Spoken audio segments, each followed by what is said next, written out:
Doggerland? No, it's not a country of dogs, as you probably first thought. It's a land the size of Great Britain in the north of Europe. But don't bother trying to find it on the map of the old continent. Your search will come back empty. Doggerland hasn't existed for thousands of years. But where was it exactly? And did humans live here? Scientists are doing their best to answer these questions. Let's start with the name. In the 1990s, a British archaeologist named the area Doggerland after Dogger Bank, a sandbank some 60 miles off the east coast of England. The word probably comes from Dutch. It was used for a fishing boat with 2 masts. Makes sense, since today, the North Sea is a rich fishing area. But thousands of years ago, people living here had a different diet. Some 12,000 years ago, the last major ice age was slowly reaching its end. Doggerland didn't feature seawater, but marshlands, lagoons, forests, and gently sloping hills. At that time, Britain and Ireland weren't islands. They sat deep inland. You could set off in Denmark and walk all the way to the north of Scotland. There was a system of rivers that emptied themselves in the North Sea. Back then, it was more of a channel that separated Doggerland from Norway. The rivers were different too. The Thames flowed into the Rhine. The ancient river they formed flowed into the place of today's English Channel and emptied itself into the Atlantic Ocean. Doggerland even featured a lake. There were some glaciers as well, but the land was still inhabitable. So who lived there? There were communities of hunter-gatherers from the Middle Stone Age. This was the time of human history when our ancestors mastered chipped stone tools. They used these stones with sharp edges for spears and arrowheads. This came in handy at Doggerland, which was the richest hunting area in all of Europe. It could have easily been the most populated region in the northwestern part of the continent. The hunters' prey likely consisted of reindeer, mammoths, oxen, wild pigs, brown bears, wolves, and many other species. In short, nobody went hungry here. Meat wasn't the only thing on the menu. Ancient residents of Doggerland collected hazelnuts and berries. They lived in wooden huts. They built them close to rivers, and they even constructed their settlements on hills. Remember Dogger Bank? It now sits underwater, but it used to be a mountainous region. Doggerland must have been prime real estate in prehistoric times. Its total surface area was over 18,000 miles, but things were about to go under. Literally. The last ice age was ending. All the water trapped in glaciers and ice sheets started to melt. You experience this process firsthand every time you order a cold drink.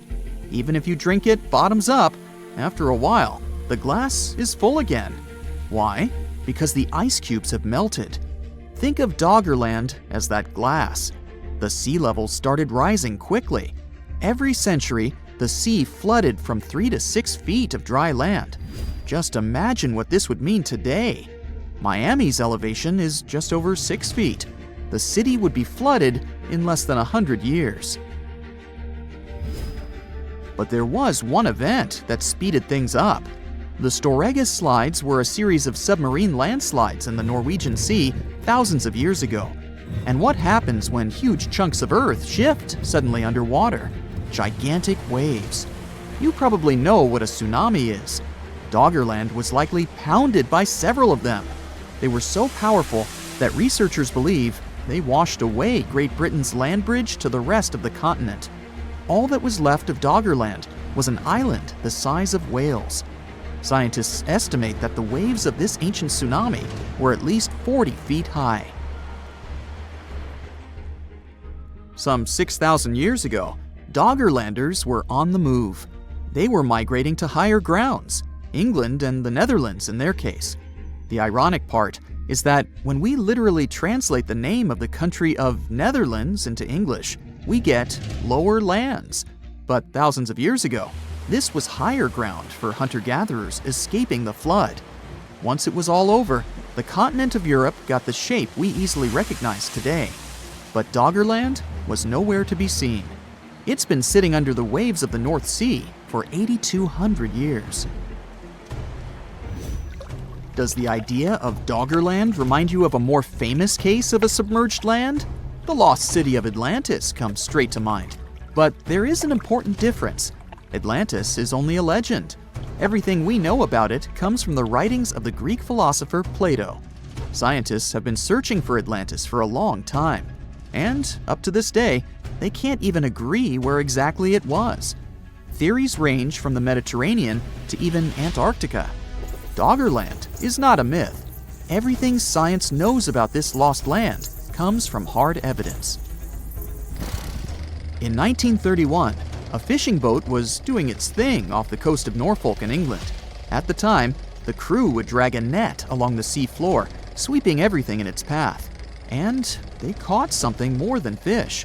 It was peat, like the stuff we find in Alaska and in Ireland.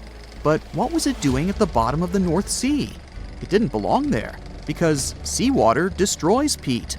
There was only one possible explanation. The area must have been dry land at some point in history. The final proof was that the peat contained a harpoon spear point, a sure sign of human activity. The idea wasn't new, though. Since the Middle Ages, there has been talk of submerged land with underwater forests. In 1913, a British geologist came forward with the idea of an undersea world in this part of Europe. Scientific evidence kept piling up. Local fishermen started pulling out human-made tools and animal bones. Researchers dated them to be around 9,000 years old. But the deep, murky waters of the North Sea made it impossible to send down divers. One archaeologist noted that they knew more about the surface of the moon than what lay at the bottom of this relatively shallow sea. The discovery of oil in the area in the 1960s was a real game changer. Companies from the industry provided seismic survey data to scientists. This helped them piece together the full image of what Doggerland used to look like. Computer models soon produced images of river valleys, coastlines, freshwater lakes, and hills. There are even footprints of nomadic tribes preserved on the sea floor. Today, marine biologists are using magnetic fields to map out this lost underwater world.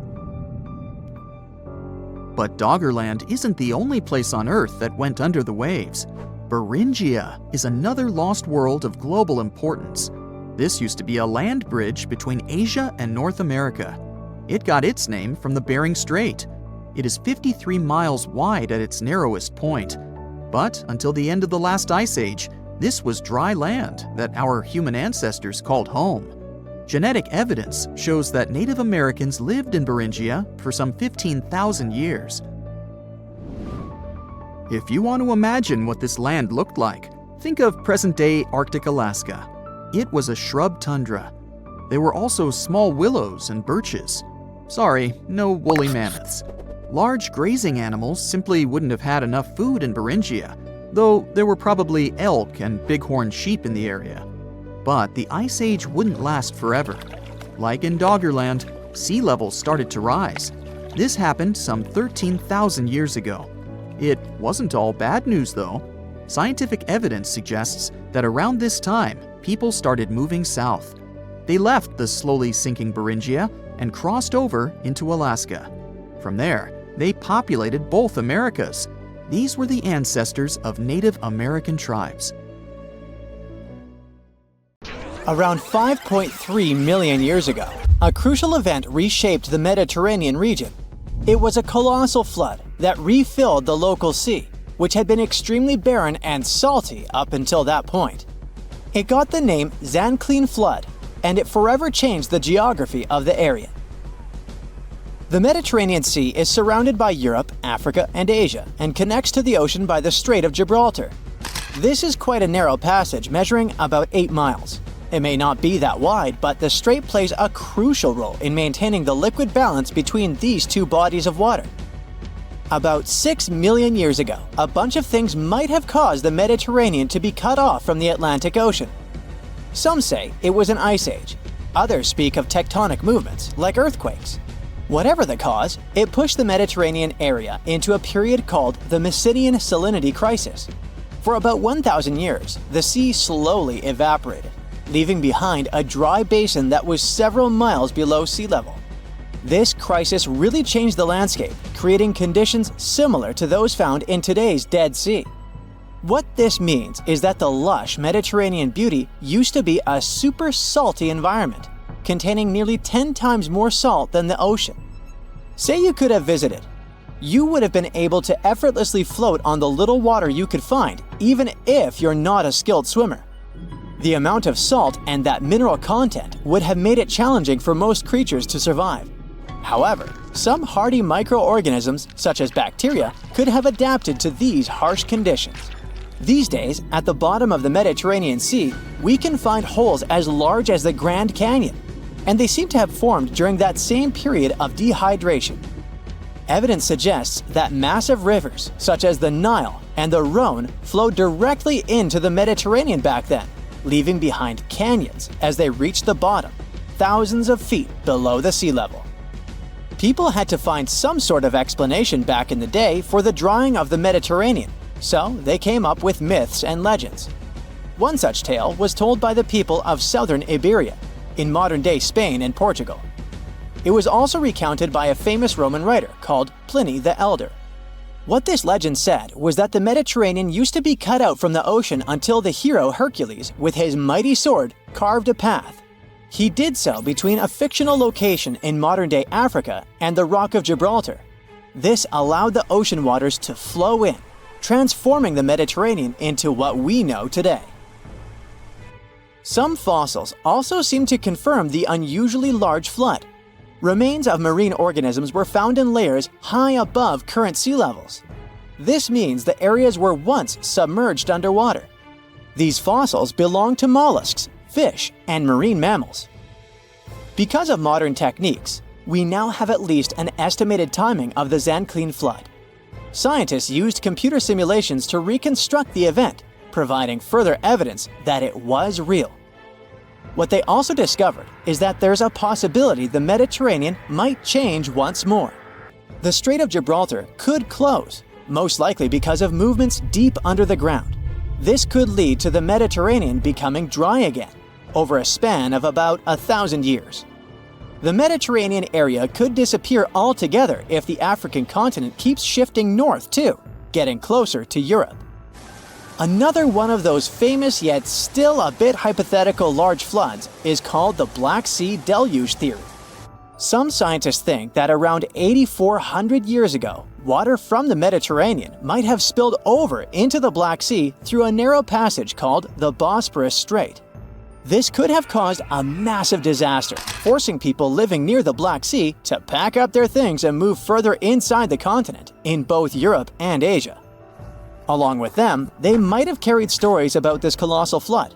The specialist that came up with this idea also suggested that these migrating people might have brought along new ways of farming.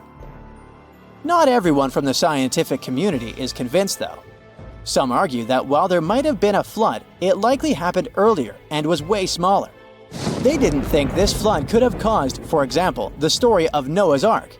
In this legend, a spiritual man was warned by a higher entity that a giant flood was on its way. The man went to gather pairs of animals and pack them all in a boat to make sure these species would survive the devastating flood. There was also the concern among scholars that discussing real floods and ancient stories too much might blur the lines between science and fiction. There may be other reasons why these flood stories are so often found across different cultures all over our planet. One idea is that floods were incredibly destructive for early farmers, so they invented myths about them signaling the end of the world. Another idea is that people stumbled upon ancient sea creature fossils in unusual places, leading them to believe there was a significant flood in the past. The solution to future floods, though, might be floating cities. As sea levels continue to rise, coastal cities like Amsterdam, New Orleans, and Venice may go under.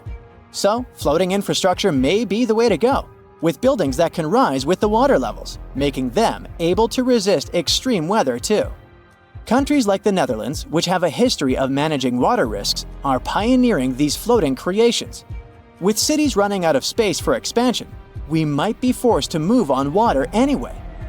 By moving on the water, we can reduce crowding and create more interesting ways to feed ourselves, like floating gardens.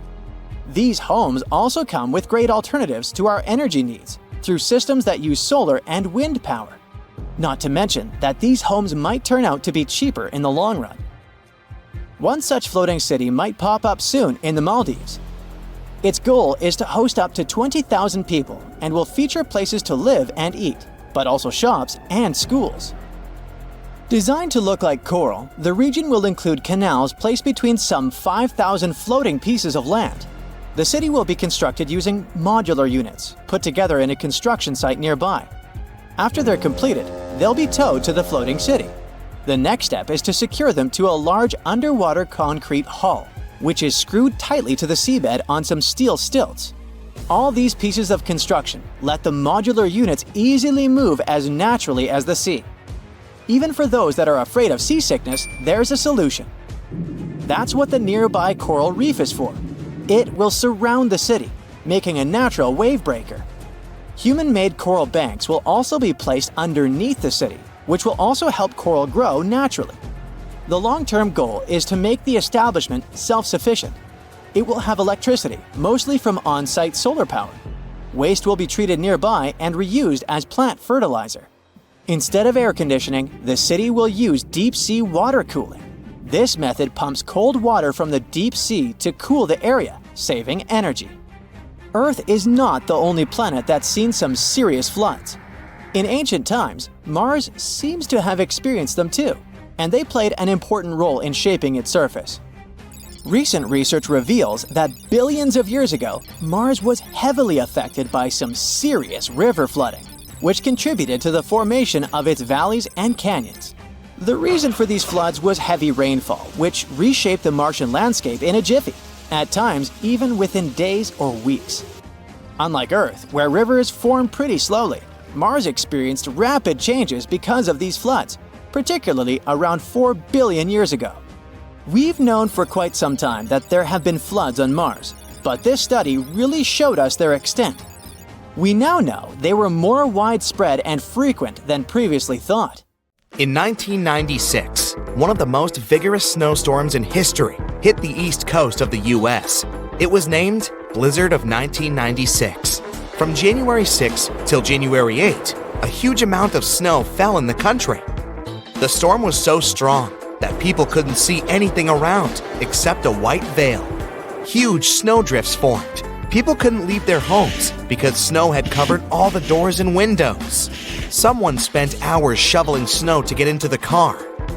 And while they were doing this, new snowdrifts appeared around. This is considered one of the main winter storms of the 20th century. Schools and universities didn't work. Shops, libraries, and cafes were closed.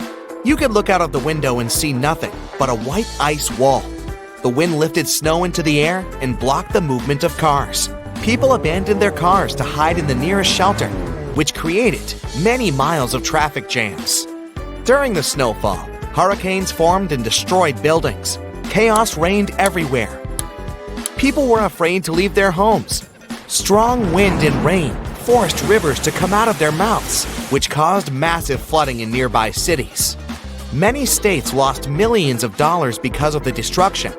However, at that moment, the residents of one small town didn't notice the problem.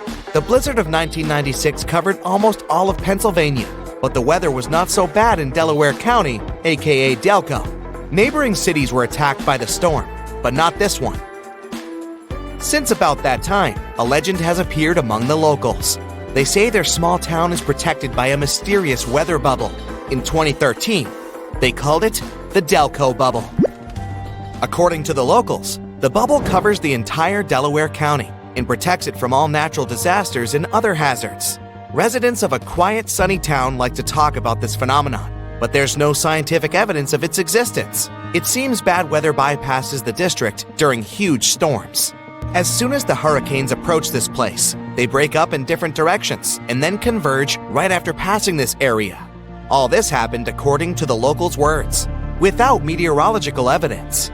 They remember several different storms in the 90s, including the blizzard of 1996. They announced that the storms would reach Delaware on TV and radio, but in fact, no forecast came true. and the residents enjoyed pleasant weather. One resident says that he often looks at forecasts and satellite photos and sees how black clouds disperse in Delco. It's peaceful and comfortable here. It seems as if time has stopped here too. However, the bubble doesn't protect against all problems. There were some floods there, after all. So, many residents don't believe in anomalous protection. There's one scientific explanation proving that storms are weakening in this place. Sea breezes go inland and settle in places like Delaware County sometimes. The streets and surroundings are filled with cold air. This creates air stabilization. Then when a storm forms and goes here from the west, it meets this stabilized air mass. Hurricanes lose a significant part of their strength, so it seems as if bad weather simply bypasses the district. Also, the Delco bubble can be explained with the help of psychology. Almost all rumors about the protective anomaly come from people. Residents write on social networks and tell each other about how the hurricane didn't touch their homes. In such cases, people often think that if trouble didn't happen to them, then it didn't happen at all. Imagine you go out on the porch of the house while the radio predicts a strong storm. Everything is calm before your eyes. A light breeze blows in your face. But behind, a few hundred feet away from your backyard, a real hurricane is raging. You didn't see it and went to write a post on the internet that the Delco bubble saved your city again. Storms are a dangerous weather phenomenon, and you should be wary of them, especially if you don't live inside a protective bubble. But let's say you missed all the news and reports about an approaching thunderstorm. It's okay. You'll know it's approaching you thanks to the clouds. One of these clouds is called cumulonimbus. These are precursors of thunderstorms, hurricanes, hail, floods, and even tornadoes. You will easily recognize them by their formidable appearance. They are thick, heavy, dark, and can sparkle because of the lightning created inside. The first reaction to such clouds is to escape or seek shelter. But wait a minute. Let's see how they form. The warm air lifts the smallest drops of water. They are so tiny that they form steam. Most often, this steam rises from the ocean, since there are several times fewer of them on land. They rise high into the sky, in an area with a very low temperature. There, the warm steam cools down, and the droplets turn into tiny particles of ice. Then, these frozen pieces are mixed with other particles that the planet is filled with: dust, ice, and sea salt. All these things stick together into a homogeneous mass and create a cloud. Millions of other extra particles stick to it, and the cloud becomes more voluminous. The mass increases and drops begin to fall to the ground in the form of rain. Clouds are necessary for the planet. They protect us from the strong radiation of the sun's rays. You could say they filter the sun for us. When night falls, the clouds act as a blanket. They keep warm and don't allow the cold to penetrate inside. Almost all clouds are formless. The human imagination comes up with what they look like. But there are rare clouds that have a clear, striking shape. Lenticular clouds. They are stationary and have the shape of a huge round plate. These clouds often cover mountain peaks. Mammatus cloud. They often form under cumulus rain clouds. They look like hundreds of huge bags filled with water hanging over the ground. If the sky looks like gasoline is spreading all over it, you see nacreous clouds, common for areas with rather low temperatures. You can see it in places closer to the Arctic Circle. They get this color thanks to the sun. It shines on the clouds at a certain angle and creates this pattern. Morning glory clouds are like huge ropes stretching along the ground. You can observe this phenomenon in northern Australia. So let's go down from the clouds to the ground and look at the mysterious phenomenon hiding among the swamps. For centuries, people have been observing this strange thing. Some called it fool's fire. At night, somewhere far from civilization, you can see mysterious bright lights among forests and swamps. They glow with orange and blue colors. It seems like somebody has lit a torch and now is waving it to attract your attention. Perhaps someone needs your help, and they are signaling about it. In the past, people thought so too. They walked towards the lights and found themselves in the swamps. Now, they needed help, but there was no one around, and the mysterious lights just disappeared. Walking through swamps is very dangerous, so don't let these lights catch you in this trap. You should know that there's a scientific explanation for this phenomenon. Bioluminescent fungi and algae grow in swampy places and sometimes glow with a blue color. From afar, this creates the illusion of a small light. Wind and water sway algae with mushrooms, so it seems as if lights are flying. Also, there's a lot of organic material in the swamps: leaves, grass, mud, clay, tree branches. This stuff decomposes rapidly in wet conditions and releases methane. As soon as the methane comes into contact with the air, it ignites and flies over the swamp in the form of a burning ball. This phenomenon is observed all over the world in swampy areas, but the most famous flying lights are in the West Texas desert. They are called Marfa lights. Each of them is the size of a basketball and always appears in the desert. The lights flicker, merge, divide into two parts, fly away into the sky. However, there's no scientific explanation for this phenomenon. Maybe these are just lights from passing by cars. However, many people think that Marfa lights appear for the same reason as spook lights over swamps. There are large reserves of oil and natural gas with methane hidden under the desert. Sometimes, this gas comes out of the ground and gets fired after contact with oxygen. The ear-piercing sound of sirens brings your relaxing Saturday afternoon to a screeching halt. You jump out of the chair and run to the window. The sky is covered in black clouds all the way down to the horizon. The trees are nearly bent over flat from the gale-force winds. Together with the rain, golf ball-sized hail crashes into the ground, on rooftops, on parked cars. It sounds like a stampede right over your head. Car alarms are going off everywhere. Just then, crack! Huge bolts of lightning flash across the black sky. Then the monstrous grumble of thunder. Your heart jumps in your throat. As you peer through the window at the sudden chaos outside, you're filled with a primal fear of the power of nature. You snap back to reality. The sirens! Gotta get to the basement! You start to turn away from the window, and that's when you see it. A massive tornado ripping along the city street. It's throwing entire motorcycles, refrigerators, and even trees like baseballs. The roof of that building starts peeling off like a Band-Aid. The twister even lifts cars and pieces of asphalt as if they're made of feathers. It seems this tornado will flatten your city within an hour tops. You finally snap out of your hypnosis and run to the basement. The sound of the city being ripped apart terrifies you as you hunker down below as low as you can. But after about 20 minutes, everything is suddenly silent. You head out to see the clouds have disappeared, and the sun's rays illuminate the street. Luckily, your house was spared, but your modern city now looks more like ancient ruins. Stop. Tornadoes never come into cities, right? Yeah, they do. This monster doesn't care where it goes and what it eats along the way. While we're at it, you can forget about the myth that tornadoes will magically stop when they meet rivers, lakes, or mountains. They just keep on going. But about that no twisters in the city thing, about 1,000 tornadoes hit the US each year. That's 75% of all the tornadoes in the world. Most of these monsters occur in a strip, okay, more like a long blob, running up and down through the middle of the country. It's an area aptly dubbed Tornado Alley, a perfect spot for these things to form. You get cold, dry air coming down from Canada, meeting warm, humid air traveling north from the Gulf of Mexico. Warm air is less dense than cold air, so it rises and creates a strong updraft. Water droplets surround it to create the funnel cloud.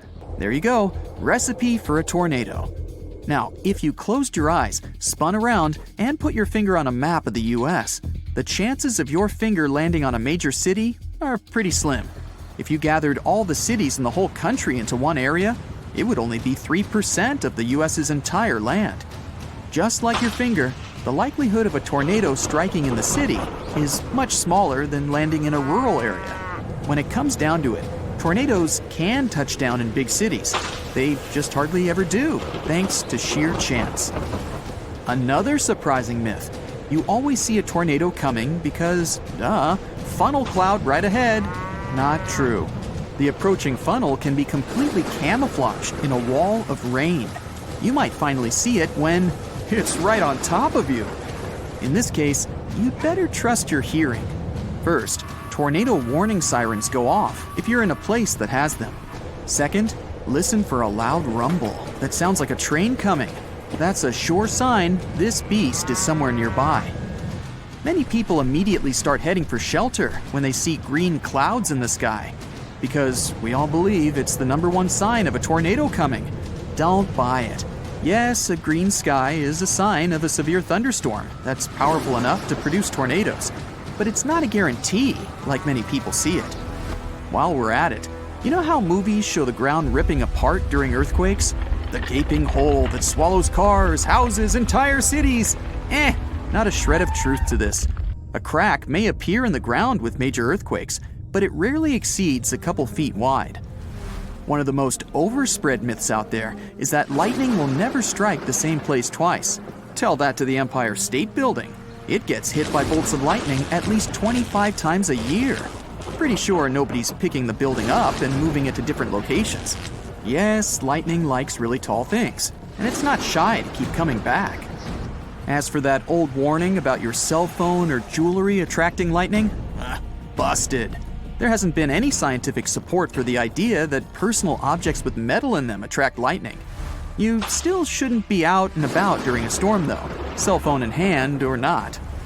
Now, if you're looking for a tsunami and only focused on giant walls of water, you might never see one, even if it's right in front of you. Tsunamis aren't always massive tidal waves crashing into the shore. More often than not, they look like the tide is rising extremely rapidly, receding and rising again until it overspills into the city. Not that tsunamis never form walls of water, it's just not as common. Picture Earth. Are you imagining a perfect ball? Well, to resemble the truth more, squash the poles down a little. There, now you have a realistic Earth. Scientists call the Earth an irregular sphere, or ellipsoid in fancy terms. The planet rotates on its axis, causing the equator to bulge out a bit, just like what happens when you spin fast on a merry-go-round. You feel pulled out and away from the center. What's the highest point on Earth? Everest, of course. But if we go from the point furthest away from the center of the Earth, the crown goes to Mount Chimborazo in the Andes. Its peak is actually 6,800 feet closer to space than the summit of Everest. That's because Chimborazo sits near the equator, where the planet's bulge is greatest. The blue whale weighs as much as 30 elephants, makes sounds louder than a jet, and eats 4 tons of food every day. It's the largest living creature this planet has ever seen. Only, not technically. Head to the Malheur National Forest in Oregon, home to a creature that weighs as much as 20 blue whales. The honey mushroom is a humongous fungus colony united into a common system. The giant covers an area of 1,500 football fields, and it's thousands of years old. Ask anyone to draw the sun, and they'll draw a happy yellow circle. But if you look at our star from the moon or the International Space Station, you'll see that it's actually white. From Earth, the sun looks yellow or red thanks to the atmosphere acting like a filter. Most people think time is constant and moves at the same speed no matter where you are. But the speed of time depends on how close the watch is to Earth. The weaker the gravity, the faster time passes. So the person living in the apartment above you is aging faster than you. Now, it's only 90 billionths of a second faster per 1 foot higher, so don't expect to notice a difference if you decide to move to the first floor. The ground under your feet feels pretty solid and whole, but in reality, the Earth's crust is all broken up into plates surfing on oceans of liquid rock called magma. You don't feel it, but the ground under you is moving a little over ½ an inch per year. That's about the same rate your toenails grow. Largest desert in the world?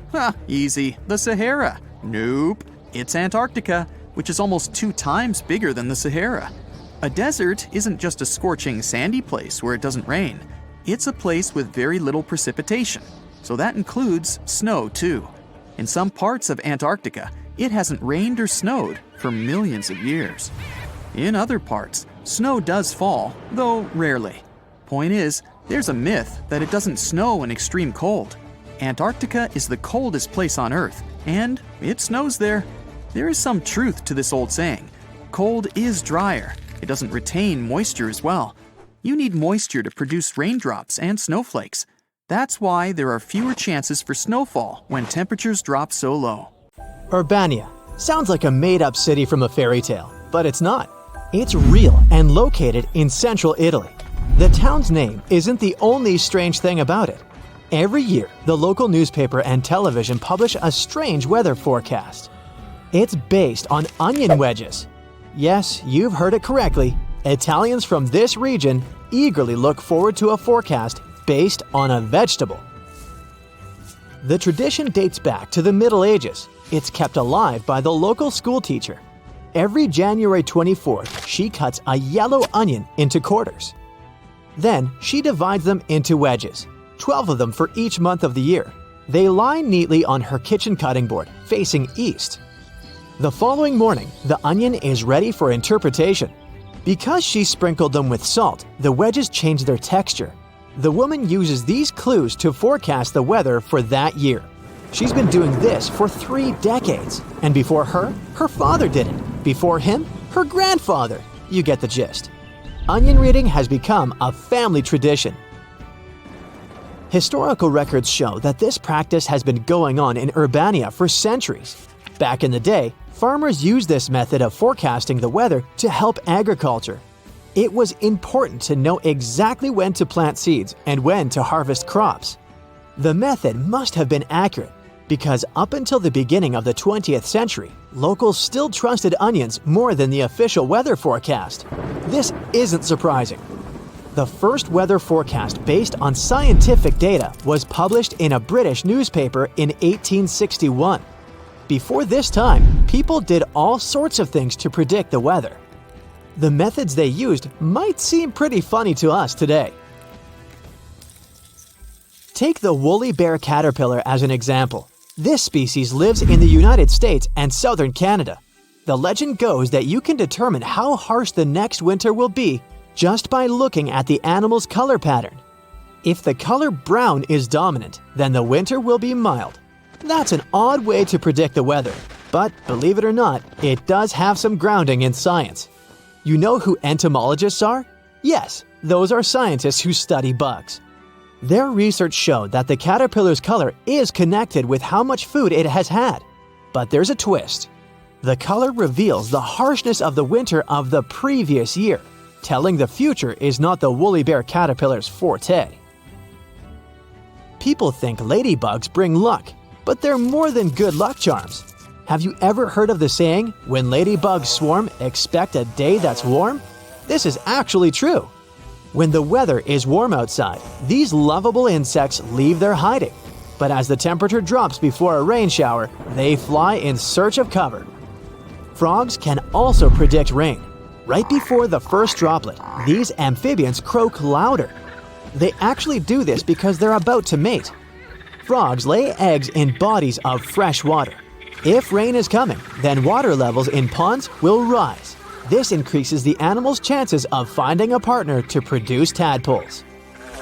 Have your parents told you to stay away from hornets' nests? They were right, but the nests of bees, wasps, and hornets make for excellent weather stations.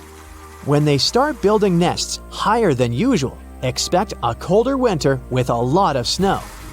You see, hornets cannot survive temperatures lower than 50 degrees Fahrenheit. That's why they want to stay clear of the cold as much as possible. Another animal that bulks up for winter is the squirrel. Take notice of these cute rodents the next time you go hiking in the late fall. If they seem chubbier than usual, then the winter is gonna be cold. And remember Scrat from Ice Age? The hyperactive squirrel that was constantly chasing after an acorn? When you see a squirrel acting like Scrat, then that's a sure sign of a long winter approaching. The rodents want to stock up before Mother Nature closes the shop. Have you noticed more cobwebs in your house recently? That's just spiders sensing bad weather approaching. Also, if spiderwebs are larger than usual, then they're trying to catch more prey. That's their way of preparing for a long winter. Livestock prepares for this period by growing thicker fur. If you live in the countryside and notice that sheep are woollier than usual, Then it's time to invest in a warm winter jacket. Are there mole hillocks in your backyard? Apart from tripping on them, you can use them as tiny weather stations. The deeper they are, the harsher the winter. Let all those animals rest a bit. Looking at the sky can also tell you the weather. Duh! There's a popular theory that every foggy day in August equals a day of snowfall in winter. Pretty exact math for something that's just a belief. Then there's the moon. Science already knows that it has power over ocean tides. After all, the saying, "Clear moon, frost soon," has been around for a while. When the moon is shining bright in a cloudless sky, it's gonna be chilly the next morning. Looking at clouds also gives hints about the weather. White clouds high in the sky indicate a clear and sunny day. When their color changes to black and they're set lower in the sky, expect rain. The cloud's shape is also revealing. If they're ragged when you look at them from below, open your umbrella. It's gonna rain soon. Remember the onions from the beginning? They're not the only plants that can forecast the weather. In the Ozark Mountains, there is a folklore belief that involves persimmons. When you cut in half the seed of this sweet fruit, look for the shape inside. When it resembles a spoon, expect snow that winter. But if you see a fork, then the cold season will be mild. A knife shape and the weather will be windy and icy. This strange prediction based on cutlery has some logic behind it. American persimmons ripen in September and October. It shouldn't be surprising that people use this fruit to inquire about the winter ahead. The United States is the world's second largest producer of apples. That makes it easy to test another theory. If apple trees produce more fruit than usual, then the upcoming winter will be harsh.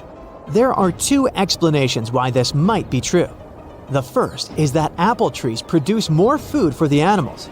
The second is that they want to maximize the number of seeds, just in case the plants don't get through the cold spell. Walnut trees use a similar tactic. People figured out that walnuts have a thicker outside shell in preparation for a winter colder than usual. The same goes for hickory trees and oaks. Pine cones are more than a table decoration. The phrase, "open pine, the weather's fine," says it all. Pine cones open their scales during warm and dry weather. They want to spread their seeds as far as possible. But when the weather takes a turn for the worst, they close them. Cold or damp air won't disperse pine cone seeds very far. Today, no one goes into the forest to see how plump squirrels are, nor do they take out a ruler to measure pine cones. All the info about the weather we need is inside our smartphones and on the internet. In the 1950s, computers took over weather forecasting, and they've been doing it ever since. But inaccurate weather predictions still happen. Long-term weather forecasts are especially challenging. That's because there are so many factors at play. Wind, humidity, temperature, air pressure, and clouds are just the tip of the meteorological iceberg. Although it's just a tradition, Italian onion reading might not be so ridiculous after all. At least the nice lady uses the onions to make soup after everything is said and done. People went outside and stopped in wonder. Some gooey stuff was covering the ground. Whitish, gelatinous blobs had turned the outside world into a scene out of a creepy sci-fi movie. This mystery evoked lots of discussion, and experts offered different theories. But it turned out that the situation was even worse than previously thought. The blobs reportedly made the people who came into contact with them sick. But let's start from the very beginning. It was the summer of 1994 in the timber town of Oakville when gelatinous blobs were found on the ground. People thought they had rained from the sky because where else could they have come from? This find caused panic and confusion among the residents of the area. But actually, it was just the first appearance of this gooey substance. Flecks of goo, which were actually smaller than a grain of rice, fell down from the sky several times. The volume was very high, and when they accumulated on the ground and shed roofs, they became visible. Around 10 days after the first occurrence, a newspaper wrote an article about the blobs. Other than that, there seemed to be no other confirmed and official reports about this mysterious substance. Until a National Weather Service employee in the area got a call from an unidentified man in August. The man claimed that some hot, metallic particles falling from the sky had burned holes in his kid's trampoline. Apparently, it was time to examine the Oakville blobs. A hospital reportedly looked at them under a microscope and made a terrifying discovery. The researchers stated that the substance contained human white cells. This encouraged some people to suppose that the blobs were probably concentrated fluid waste from an airplane toilet. This theory was debunked after a spokesperson of the Federal Aviation Administration explained that toilet fluids were usually dyed blue, which gave them the nickname blue ice. Another theory trying to explain the Oakville blobs suggested they had something to do with jellyfish. Some experts agreed that this idea was plausible. Something the size of portions of jellyfish could have been pulled up into the atmosphere and moved to another location during a storm. After all, raining animals is nothing new, but we'll speak about that later. At the same time, 6 events of the Oakville blobs raining down from the sky were reported, which made it hard to imagine jellyfish particles floating around in the sky for so long. On the 20th of August 1994, the New York Times reported that the mysterious gooey substance had once been alive. This article followed an analysis made by the Washington State Department of Ecology. The scientists who had tested the blobs announced that they had found out that the substance contained a number of cells of different sizes. Interestingly, those results brought an end to the human white cell theory since it turned out that the cells didn't have any nuclei. But that's something you definitely see in human white cells and jellyfish as well. These creatures are multicellular organisms whose cells contain nuclei. But what kind of life wouldn't have nuclei? For example, bacteria and some other microorganisms similar to them. An expert working on this mystery said that the blobs had no clearly visible structure, and it didn't appear even when they used a microscope. In the end, the researchers concluded that the substance contained 2 types of bacteria, both found in the digestive tracts of humans and other mammals. They were also often found when waste was deposited. These bacteria could travel in the water and through the air. The goo could be some kind of a carrier system. Unfortunately, the scientists admitted that they didn't have any hard evidence to support their idea. To add to the mystery, the samples reportedly went missing before the researchers could finish their work. But is it true that the weird blobs made people sick? At first sight, yes. A few Oakville residents reported becoming ill and experiencing similar flu-like symptoms after touching the Oakville blobs. But was it a direct consequence? No one knows. Experts admit that the cases of illness could have been a coincidence, which makes the incident even more intriguing. So far, the mystery remains unsolved. Now let's move on to the other stuff falling from the sky. Bad news. Some of it can be totally disgusting. Like worms falling from the sky in China and wiggling on people's cars. Some people thought it was an animal rain, while others were not convinced. They stated that the video was fake since the worms were only on vehicles but not on the ground. Others were sure worm rains were a totally normal thing in March. Ugh, luckily not where I live. But the most shocking thing? Bizarre worm rains happened in the British Isles too. For example, in Scotland, kids were playing soccer when worms started raining down. The reason could be a substantial weather change, or who knows what. But the cases of animal rain actually started long ago. In 1877, an unusual tornado hit a farm in Southern California, bringing along several tiny alligators about 1 foot in length. In 1894, a tornado moved through England, dropping poisonous jellyfish on people's heads. Even though some witnesses claimed those were not jellyfish but tadpoles, the incident was still extremely strange. In 1876, in Kentucky, black humor rain was recorded. That was when chunks of meat fell from the sky. Now, let me tell you, if you're squeamish, you might want to skip this part. Okay, I've warned you. Locals claimed the meat tasted like mutton, but later, researchers discovered that buzzards flying over the area must have felt unwell and regurgitated their meal right in the air. Ew, told ya. All these are instances of the animal rain, a rare meteorological phenomenon in which flightless animals fall from the sky. Such cases have been reported throughout history, starting from 1794, when French soldiers saw toads fall to the ground during heavy rain near the French city of Lille. How do such rains occur? It might be different for different species. For example, frogs and toads often roam the countryside in large numbers. Powerful winds can pick them up and carry them for great distances. Or let's take fish. In 1861, there was a reported rain of fish in Singapore. And a naturalist speculated at that time a migration of walking catfish could be taking place. So the wind might have dragged them over land from one puddle to another, as if they had been following the rain. In any case, the most common explanation of such cases is that there is no actual falling at all. Animals are just driven along by winds or something of the kind. This can also explain why typically only one single species of animal is reported raining from the sky. Another probable explanation involves tornado waterspouts. Those are tornadoes forming over the water. A tornadic waterspout can potentially transport animals to relatively high altitudes and carry them to remote locations. This idea is supported by the suggestion that animal rains are often preceded by storms.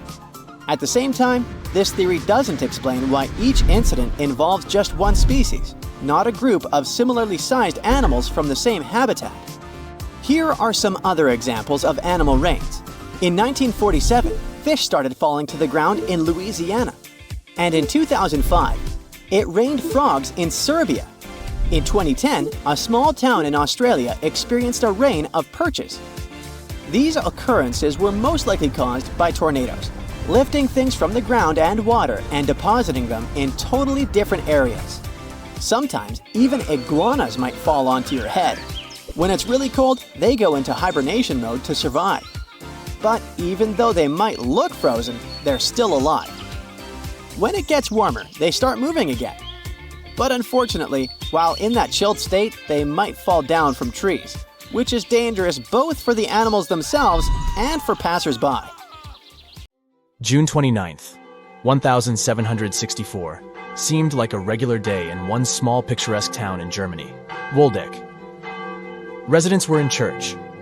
Little did they know that a powerful storm was about to hit the area. It wasn't just an ordinary storm, it was a strong, swirling tornado getting closer and closer. It was an F2 tornado at the beginning, strong enough to uproot trees like oaks and beeches. But as time went by, it grew and became more powerful. It even picked up 2 children on its way and threw them into a lake. Something strange happened too. The water level in the lake rose and then quickly retreated. Leaving the lake behind, the tornado struck a house, tearing off the roof and knocking down the walls. Then the tornado changed direction and headed east-northeast, increasing its intensity to F3 level. That's when something fascinating happened. A possible twin or satellite waterspout merged with the tornado along the shore of Lake Luzin. It was like 2 tornadoes coming together. It got wider and stronger, so it started snapping and uprooting solitary oak trees, flinging them 115 feet into the air. It left behind a barren landscape, removing crops, grass, and even topsoil. Back then, people couldn't even read or write very well, let alone use devices that could predict a tornado. This one was so strong it destroyed houses, barns, and even uprooted trees. Such a terrifying thing to see. But there was something special about the church people were in. It had strong stone walls, so they were safe inside, even though everything outside was getting destroyed. They didn't even realize how lucky they were until later. With winds estimated to be over 300 mph, it was unstoppable. The tornado traveled a distance of 19 miles and stretched to a maximum width of 0.6 miles. A raging storm threw tree branches so high, people believed they ended up in the atmosphere. Another strange thing about this tornado was that it occurred during a dry storm. There was very little rain reported, but the storm still managed to make such a mess. It even produced large hailstones, some as big as 5.9 inches in diameter. Just imagine chunks of ice that large falling from the sky. These hailstones caused significant damage to crops and properties, and everything else that was outside at that time. After the storm passed, one scientist, Gottlob Burchard Gensmer, studied the damage and talked to people who had witnessed the tornado, only to realize this was one of the strongest tornadoes ever recorded in history. It reached F5, the highest rating on what's called the Fujita scale, which measures tornado strength. It took an hour for the madness to stop. Back in 1925, people in northeast Missouri didn't have an organized tornado warning system either. It took them by surprise when one day, in the early afternoon, they saw a tornado forming in that area. At first, it was a small one that briefly lifted off the ground.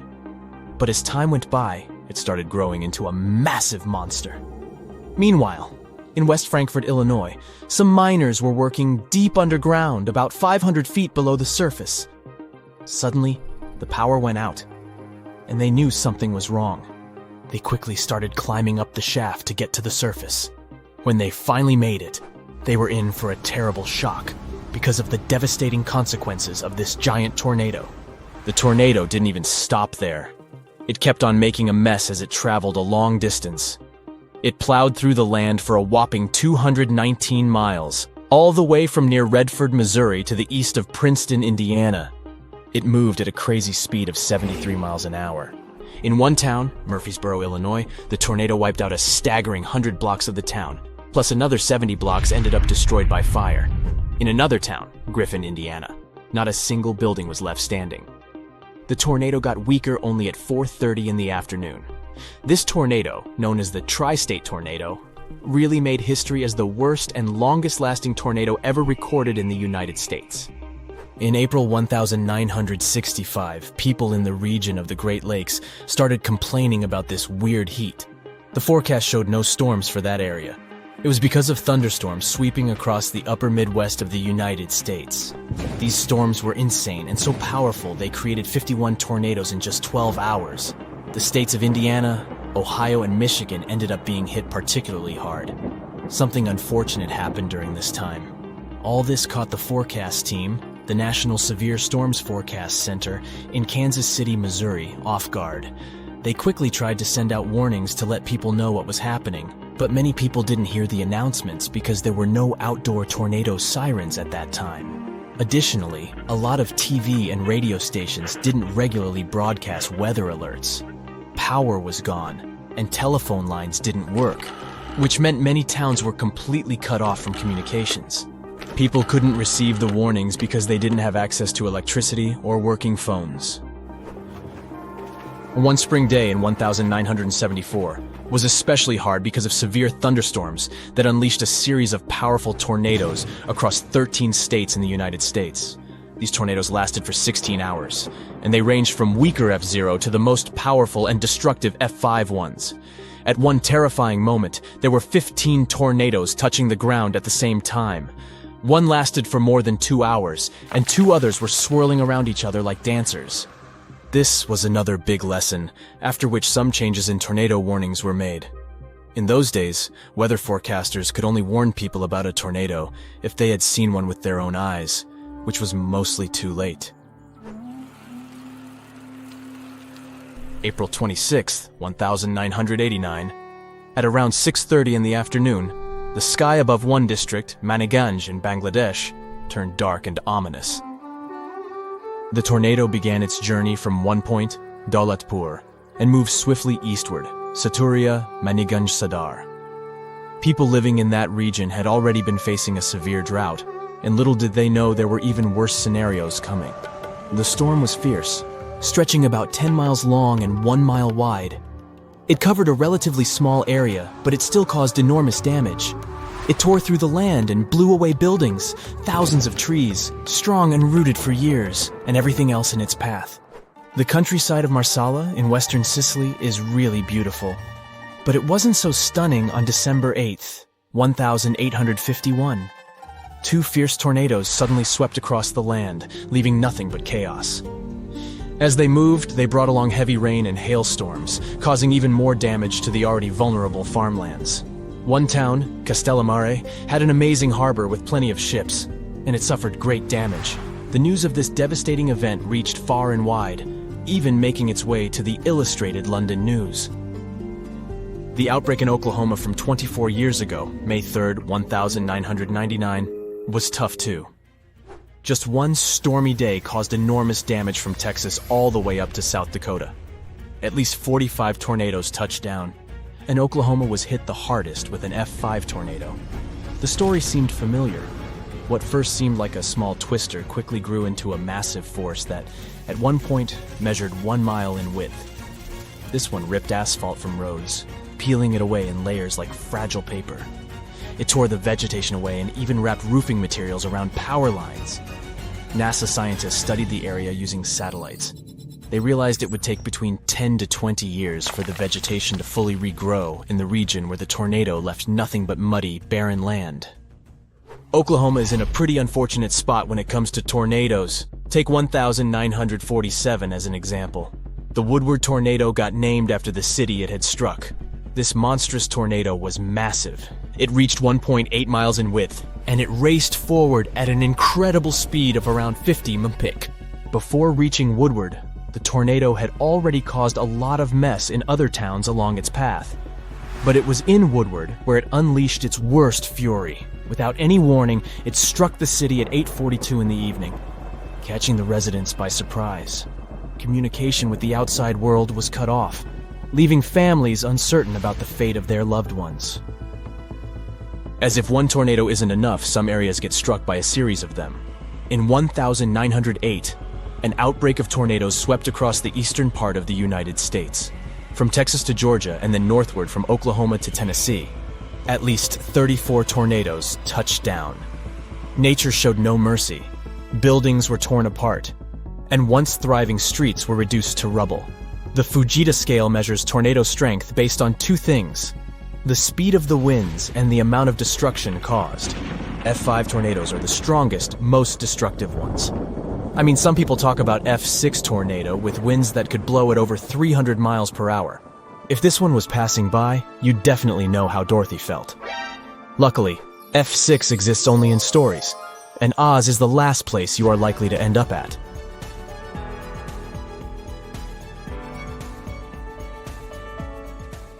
The ear-piercing sound of sirens brings your relaxing Saturday afternoon to a screeching halt.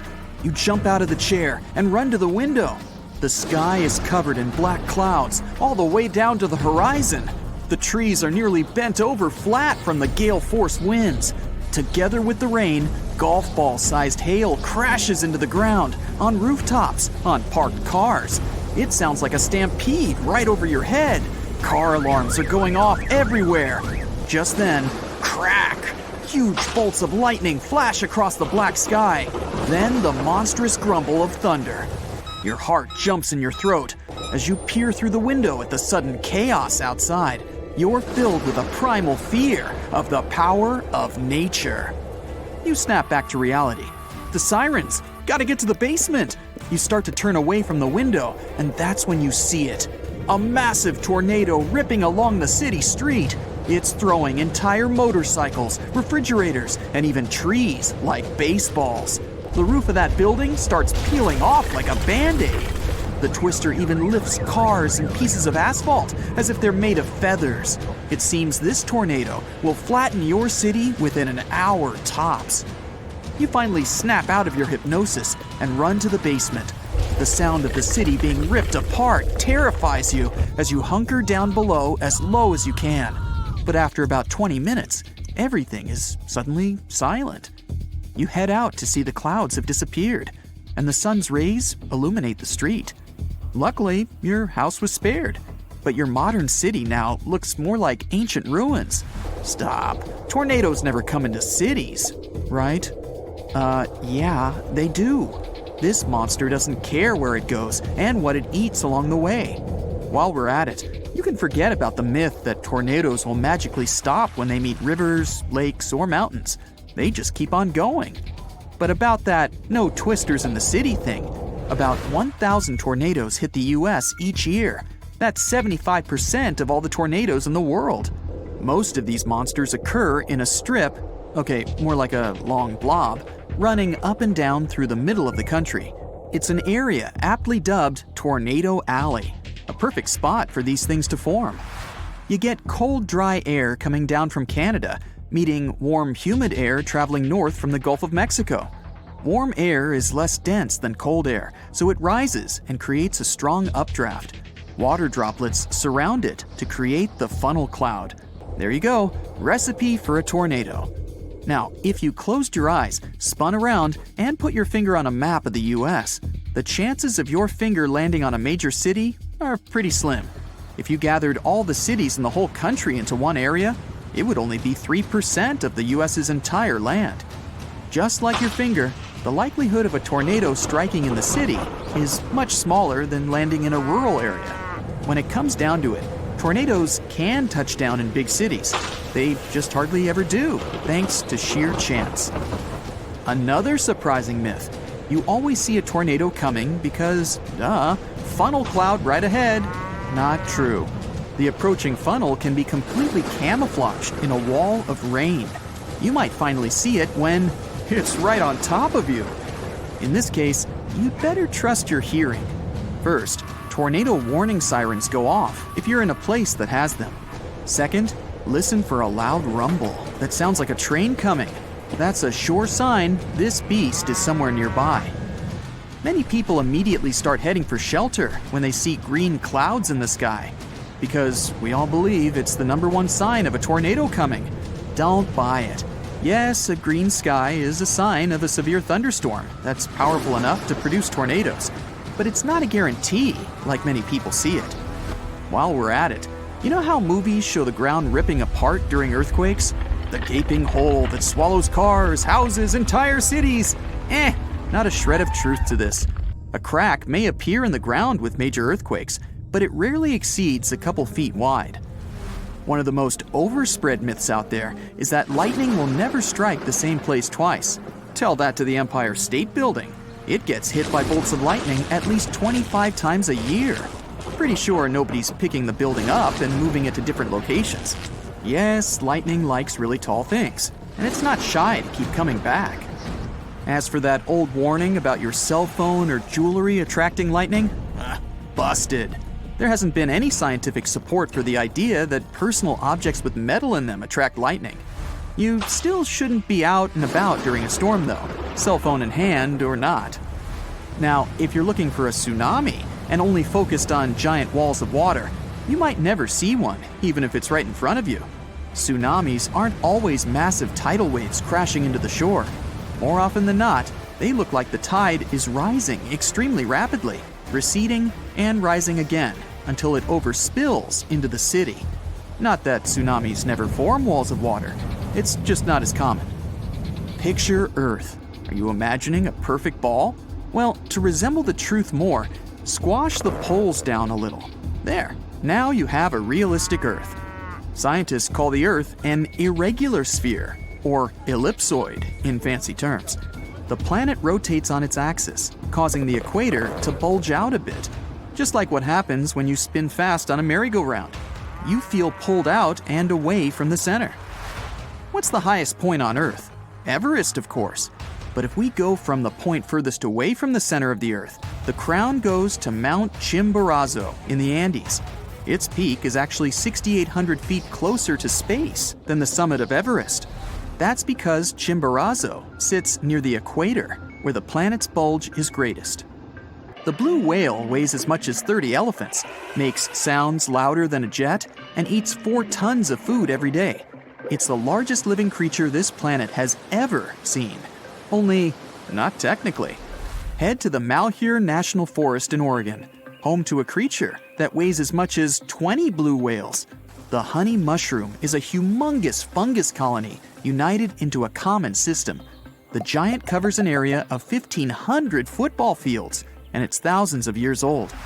Ask anyone to draw the sun, and they'll draw a happy yellow circle. But if you look at our star from the moon or the International Space Station, you'll see that it's actually white. From Earth, the sun looks yellow or red thanks to the atmosphere acting like a filter. Most people think time is constant and moves at the same speed no matter where you are. But the speed of time depends on how close the watch is to Earth. The weaker the gravity, the faster time passes. So the person living in the apartment above you is aging faster than you. Now, it's only 90 billionths of a second faster per 1 foot higher, so don't expect to notice a difference if you decide to move to the first floor. The ground under your feet feels pretty solid and whole, but in reality, the Earth's crust is all broken up into plates surfing on oceans of liquid rock called magma. You don't feel it, but the ground under you is moving a little over ½ an inch per year. That's about the same rate your toenails grow. Largest desert in the world? Ha, easy. The Sahara. Nope. It's Antarctica, which is almost 2 times bigger than the Sahara. A desert isn't just a scorching, sandy place where it doesn't rain. It's a place with very little precipitation, so that includes snow too. In some parts of Antarctica, it hasn't rained or snowed for millions of years. In other parts, snow does fall, though rarely. Point is, there's a myth that it doesn't snow in extreme cold. Antarctica is the coldest place on Earth, and it snows there. There is some truth to this old saying. Cold is drier. It doesn't retain moisture as well. You need moisture to produce raindrops and snowflakes. That's why there are fewer chances for snowfall when temperatures drop so low.